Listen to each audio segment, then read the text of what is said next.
Welcome to ఆర్ఫై TV news. ఒంటిమిట్టలో భక్తి వాతావరణంలో హారిద్ర ఘటనం శ్రీ సీతారాముల కళ్యాణోత్సవానికి శుభారంభం. కడప జిల్లా ఒంటిమిట్టలోని ప్రసిద్ధ ప్రాచీన ఆలయం శ్రీ కోదండరామస్వామి వారి వార్షిక బ్రహ్మోత్సవాలు బుధవారం పవిత్రమైన హరిద్ర ఘటనం కార్యక్రమంతో ప్రారంభమయ్యాయి.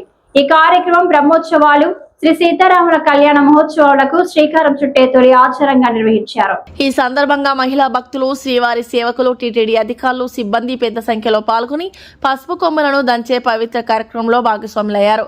హరిద్ర ఘటంలో సిద్ధం చేసిన తాజా పసుపును స్వామివారికి నిర్వహించే స్నపన తిరుమంజనం కార్యక్రమంలో ఉపయోగిస్తారు. అలాగే శ్రీ సీతారాముల కళ్యాణోత్సవానికి అవసరమైన తలంబ్రాలు సిద్ధం చేయడానికి కూడా దీనిని వినియోగిస్తారు. ముందుగా పసుపు కొమ్మలు, ఇతర పరికరాలను గర్భాలయంలో ప్రతిష్ఠించి పూజలు నిర్వహించారు. అనంతరం మహాలక్ష్మి ఆరాధన చేశారు. శ్రీ సూక్తం పఠనానంతరం హరిద్ర ఘట్టం నిర్వహించారు. పసుపు నూరిన తర్వాత సమర్పణ చేసి తాంబూలం అందజేయడంలో కార్యక్రమం విజయవంతంగా ముగిసింది. ఈ కార్యక్రమంలో డిప్యూటీ ఈఓ శ్రీమతి ఏ ప్రశాంతి, అర్చకులు, సిబ్బంది తదితరులు పాల్గొన్నారు.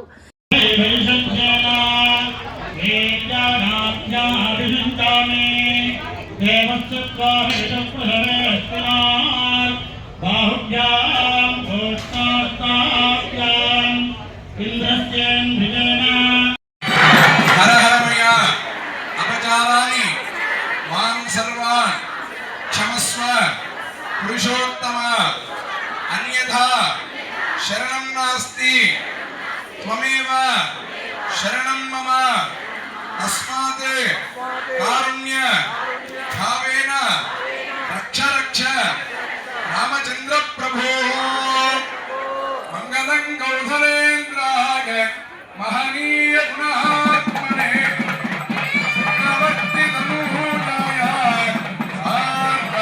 सार्वभौमाय मंगलम निरामण गोविंदा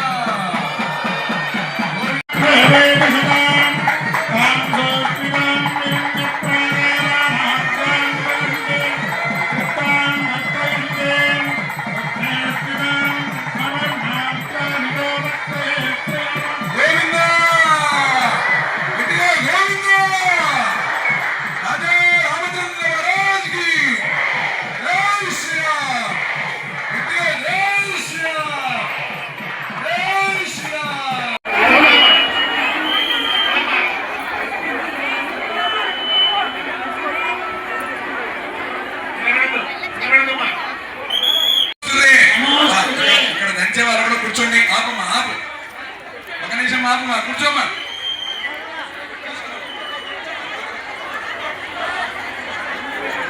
ఆపండి మా, అందరూ కూర్చోండి, ఎక్కడ అక్కడ కూర్చోండి.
అమ్మ గోవిందా, మీకు అర్థమవుతుందా మా భాష?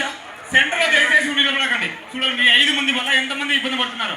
మీరు ఆ ప్లేస్ దయచేసి కూర్చొని గోవిందా.